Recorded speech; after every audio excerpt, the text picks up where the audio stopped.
একে অন্যকে হিংসা না করে, অন্যের ধন সম্পত্তি অন্যায়ভাবে ভোগ দখল না করে, অন্যের ধন সম্পত্তি হরণ না করে নিজে নিজে স্বাবলম্বী হওয়ার চেষ্টা করুন। সবাই পরিশ্রমী হয়ে উঠুন। পরিশ্রমী বান্দাকে আল্লাহ পাক অনেক ভালোবাসেন। এছাড়া পরিশ্রম দ্বারা মানুষ নিজেই নিজের ভাগ্য পরিবর্তন করতে পারে। যে পরিশ্রমী হয়ে ওঠে আল্লাহ পাক তাকে সহযোগিতা করেন। কতটুকু সময় লাগে আমার জানা নেই, মনে হয় এক পলকে, কিংবা একটু বেশি আর কম। একটুখানি কথার কথাতে ভুল বোঝাবুঝি আর বিচ্ছিন্নতা নেমে আসে অনাকাঙ্ক্ষিতভাবে। মুহূর্তেই বিলীন হয় জনম জনমের সাধনা।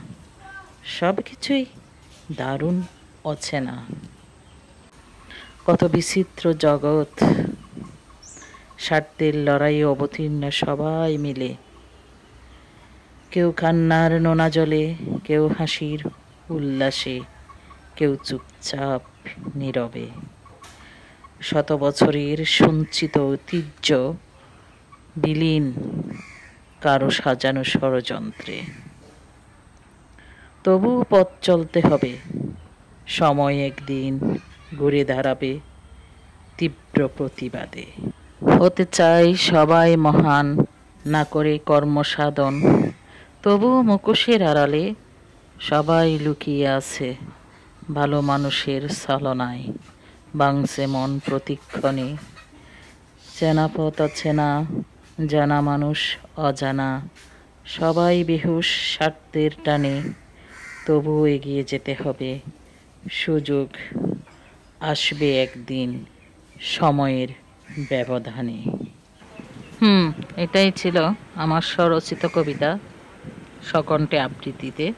আমি শাহিন আক্তার চৌধুরী। তো কথা হচ্ছে, সময়ের ব্যবধানে সবার কাছেই ঘুরে ফিরে সুযোগ আসবেই।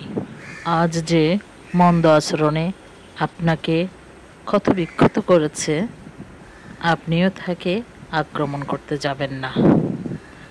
সময় একদিন তা দ্বিগুণ করে তাকে ফেরত দেবে। আপনার তাকে আক্রমণ করা লাগবে না। পৃথিবীর কোনো না কোনো প্রান্ত থেকে, কোনো না কোনো পার্সন থেকে সে তা দ্বিগুণ করে ফেরত পাবে। ভরসা রাখবেন একক পাকে পরওয়ারদিগার রাব্বুল আলামিনের প্রতি। একটা কথা মনে রাখবেন, নীরবতার মাঝেও ভাষা আছে। আছে প্রতিবাদ, আছে প্রতিরোধ। কেউ তা বুঝে আর কেউ বুঝে না।